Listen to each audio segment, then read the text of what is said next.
Hi friends, I'm Sarah. Welcome back to my channel, Sunset Bow Tarot.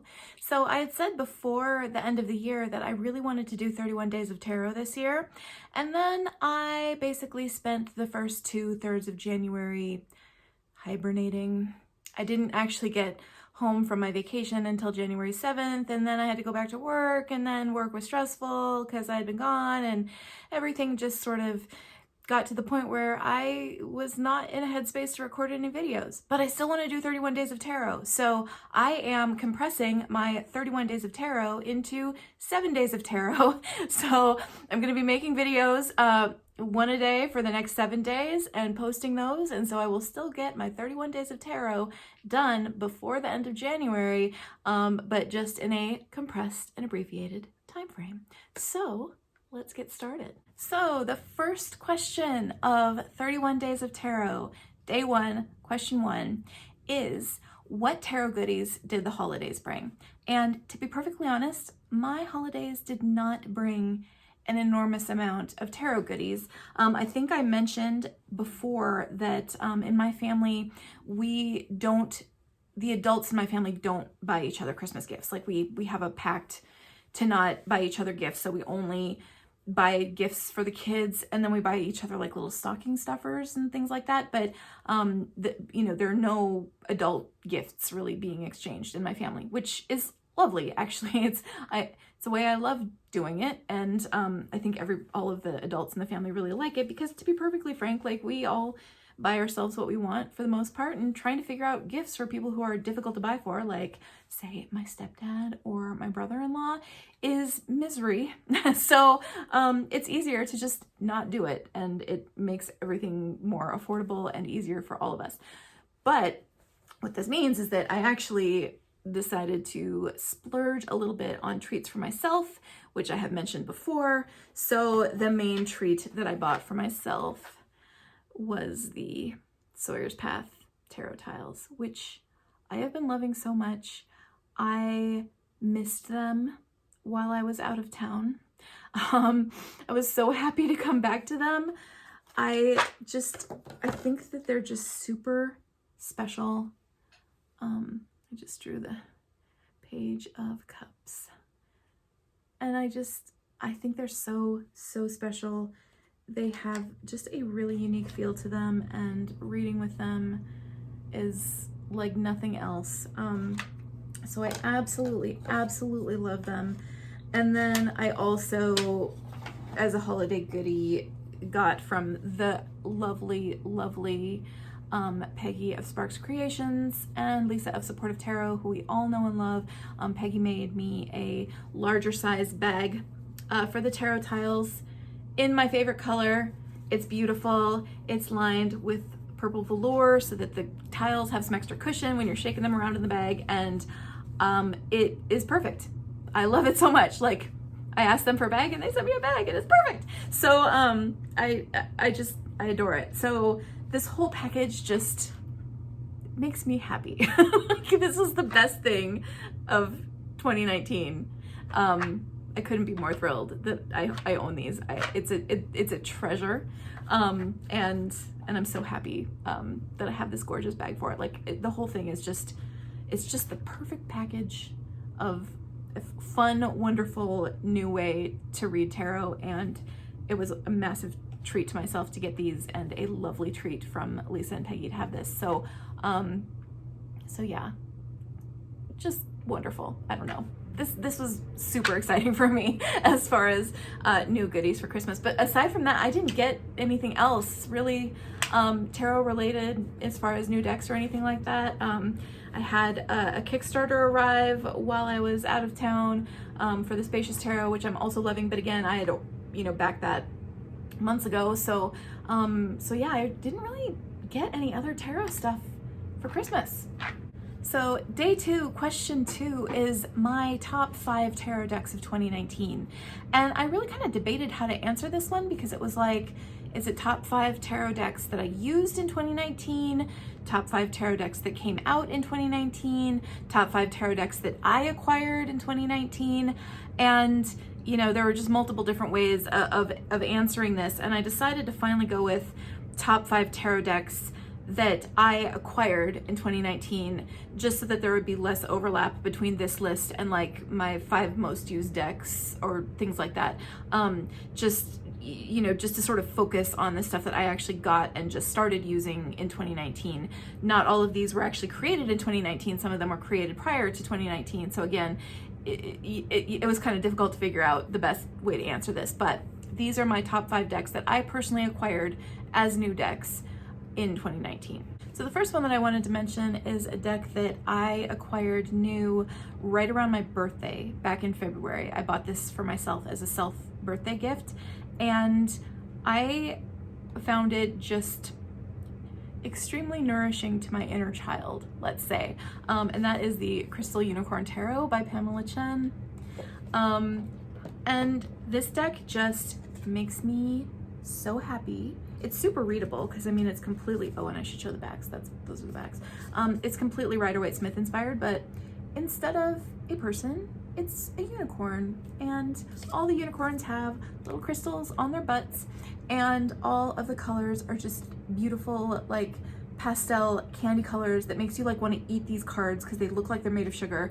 And the shuffle of this deck, like the cardstock is beautiful. It's got that buttery feel. It shuffles like a dream. I mean, I love this deck. I don't know, I was kind of having a little bit of a down time around February, and you know, there were some things that I was sort of like struggling with, I guess, like memory wise, and I don't know, there was just some shit that I was dealing with, which may very well have just been like later in winter kind of, you know, seasonal affective disorder or something, I don't know, but this deck just made me happy. It just made me so happy, and so I loved using this one, and it was the perfect birthday gift to buy for myself. It's like a birthday cake in deck form. So I absolutely love this one. So the second on my top 5 decks of 2019 is the Sashai Bito Tarot by Stacia Burrington. And again, this is not a deck that came out in 2019. Like, it came out several years prior to that. And the odd thing is that I had actually purchased it once before, the year before. In like 2018, like early 2018, I purchased a copy of this deck and like went through it one time and immediately decided that it wasn't for me. And I don't know why. I was just like, nah. And I sold it. And then a year later, I was like, actually, no, I want that deck again. And I bought it again because that's a good use of money, right? And this time it just spoke to me immediately. And it just read beautifully, and it was like around the sort of late summer, early fall, I think, when I was really working with this, which again was kind of a rough and weird time in my life for a variety of reasons. And I don't know, it had a very empowering feel to it, and just a really beautiful voice, like a beautiful sort of introspective, creative kind of empowering voice. And I don't know, suddenly, all of a sudden, it just was for me, and I read with it a lot. So yeah, it's weird how your opinions can change on a deck where you initially think, nah, and then a year later, you're like, this is exactly what I need in my life right now.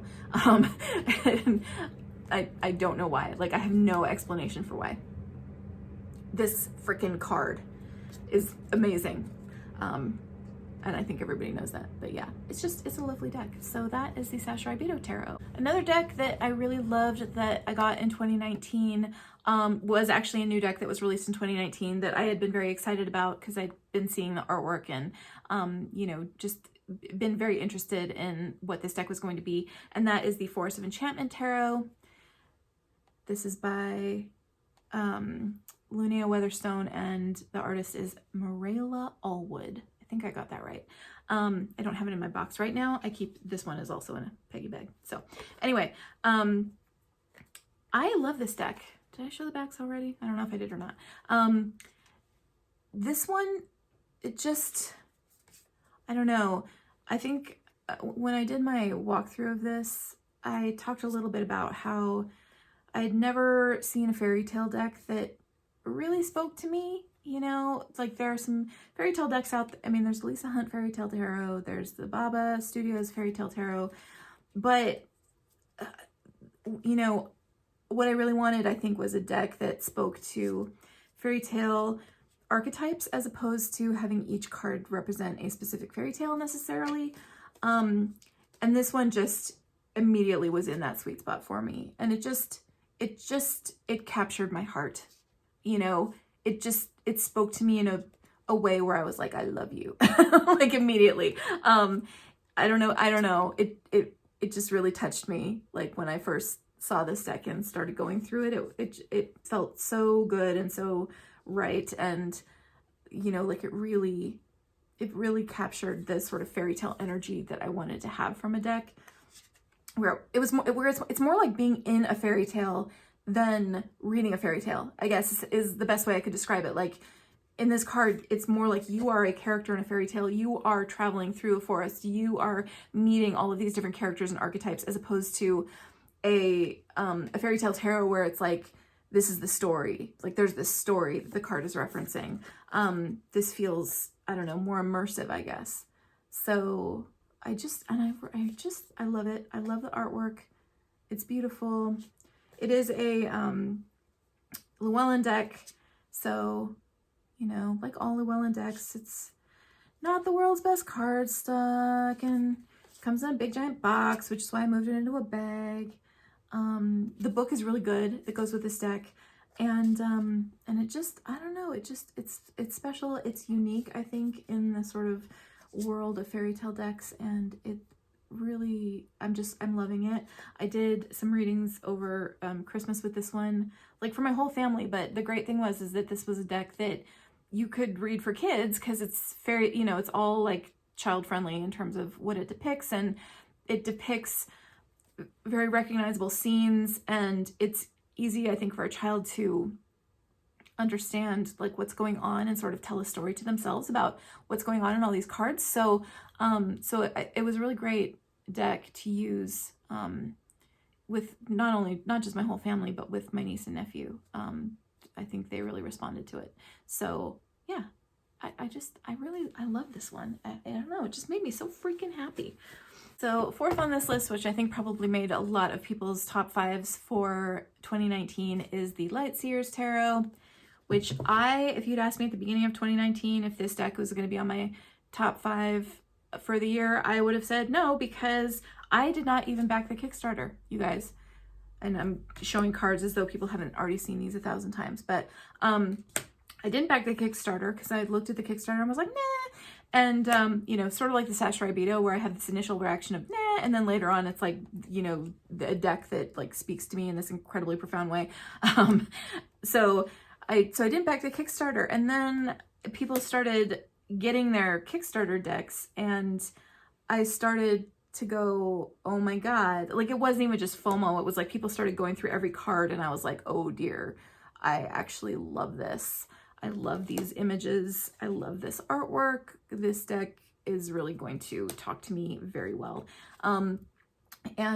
So obviously, you know, everybody knows kind of like what a mad, crazy rush it was for people to get their hands on copies of this.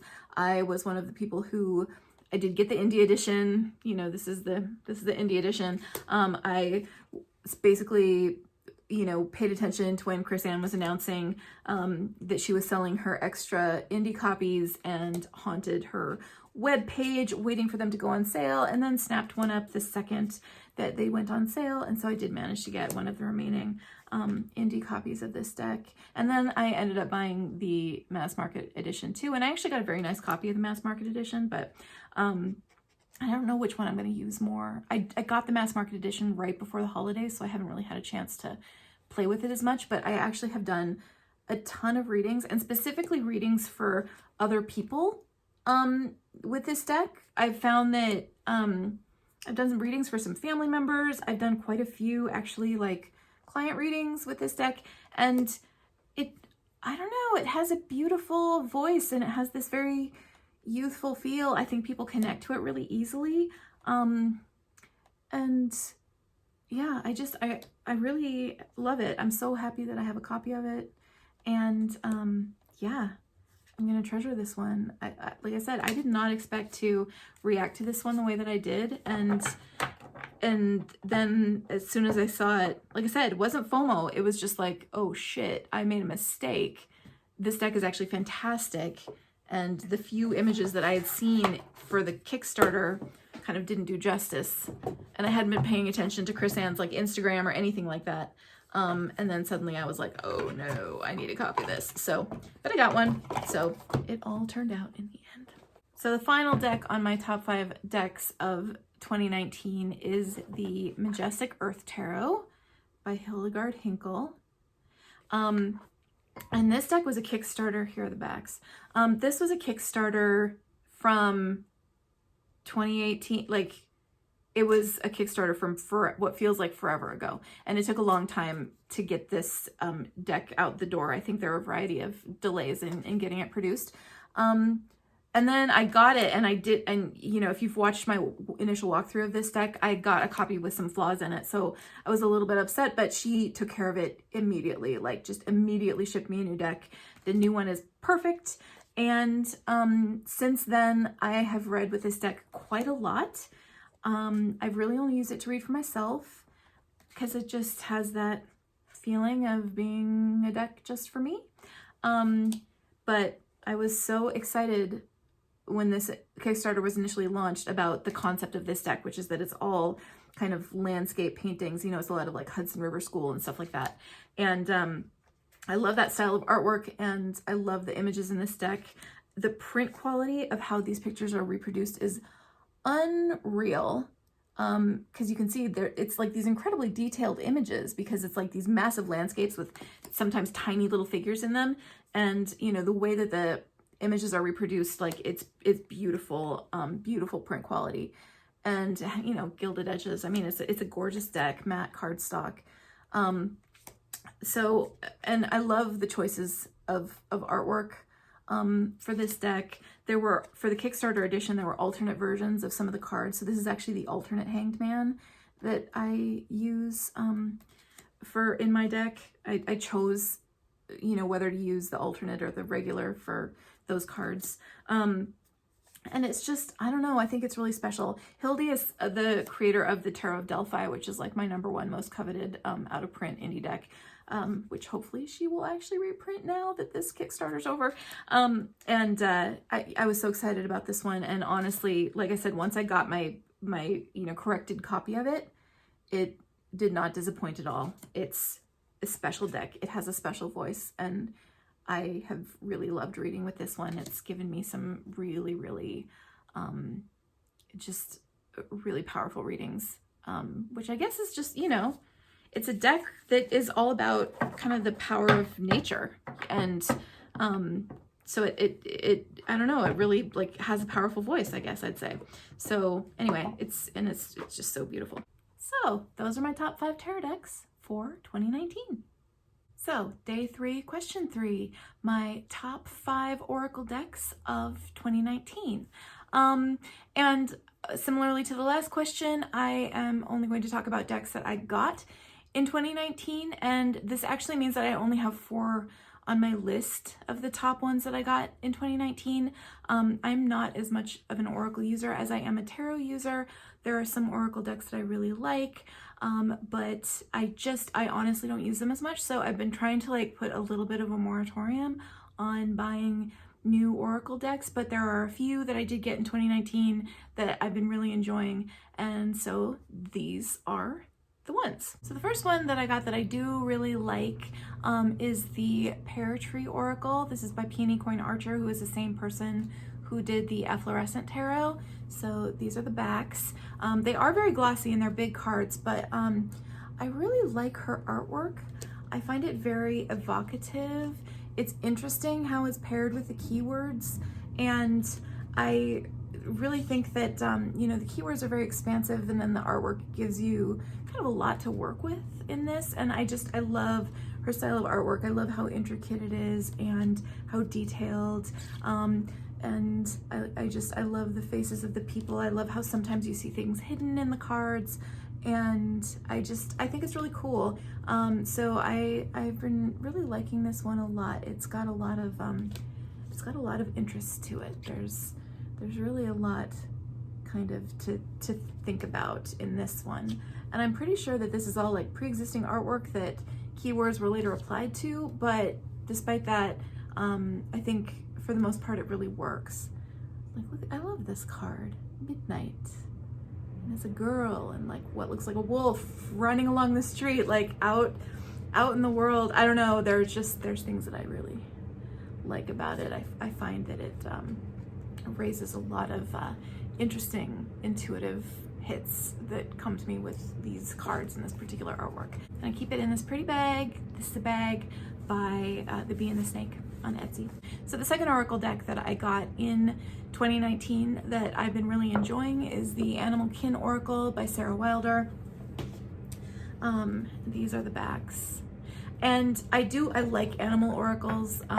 Something that I'll probably discuss in a later on video is how much I love the Kim Krans Animal Spirit Oracle, despite the fact that I was never able to connect to the Wild Unknown Tarot. I love the Oracle. And I really love this one. I like the keywords. I like the choice of animals. I think the cards are beautiful. I've had some just interesting card pulls from this one that have just kind of really hit the nail on the head right in that moment, and I really enjoy it. I like, there's kind of suits to this deck, elemental suits that the different animals are associated with, and I think the pairings of the animals and the keywords are really, really good.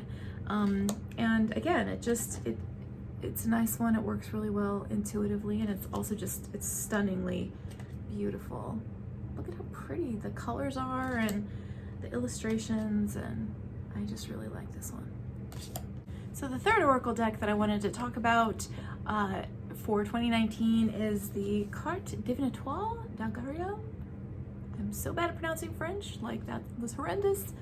Algario divination cards, that's what it's called in English. So these are the backs, and I really love these. These are so intuitively potent. It kind of feels a little bit like Lenormand, but more like very intuitively potent, because, you know, every card, I don't know what it is about the watercolors of these cards, but it just really brings stuff up for me in a big way. And so I do really like this deck a lot. You know, it's one of those decks where you just kind of want to like pull some cards and sit with them and just see what comes to you. And it's beautiful. I love how, you know, kind of melancholy and intuitive this artwork is. Like, isn't that so cool? I don't know, this deck just really brings a lot to mind. And I mean, you know, I don't know, it's just one of those ones that hits me just in the right intuitive spot, you know. So that's one that I did get this year. I had ordered on eBay from France, but it wasn't that expensive actually, and I really love it. And I keep it in this very pretty Bee and the Snake bag, because the box has already fallen apart. The last one on my list for 2019 is the Life Design cards by Lisa McLaughlin. And I know that she has actually stopped printing these cards. I think because these cards use principles of sustainable development, I think that, you know, somebody like got in touch with her and was upset that she was using some of their principles in her cards or something like that. But so I think she's reworking this deck, so it's no longer available in this particular form. But I really love this deck. I think that oh, and here are the backs. The backs are all the same, but they have different color palettes to them. So like, you know, different cards go with different seasons. There's zodiac cards. You know, I don't really work with the system very much. I just like to pull a card from this deck and just see what it says. But like I said, I love the messages. I really love the artwork. I love this one so much. I don't know. This speaks to me in a big way. I do a lot of canning. I'll just put it that way in the summertime. And it just, I don't know, it's special. There's something really, really cool about it. And I just think it's beautiful. So anyway, that's another one that I really like. And again, because it came in a tuck box and I don't like tuck boxes, I keep this one in a lovely Peggy bag. It has the sort of lace web on the bag, which I really like because again, this deck is based on principles of sustainable development, and so the web symbolism and energy is like really key to this deck and how it functions. So I really like that I have a web looking bag for it. So it's very cool. And so those are my 4 Oracle decks for 2019. Again, I just limited this to the ones that I actually acquired this year that I have enjoyed using. So like I said, I only ended up with 4 on my list instead of 5, but I don't use Oracle as much as tarot.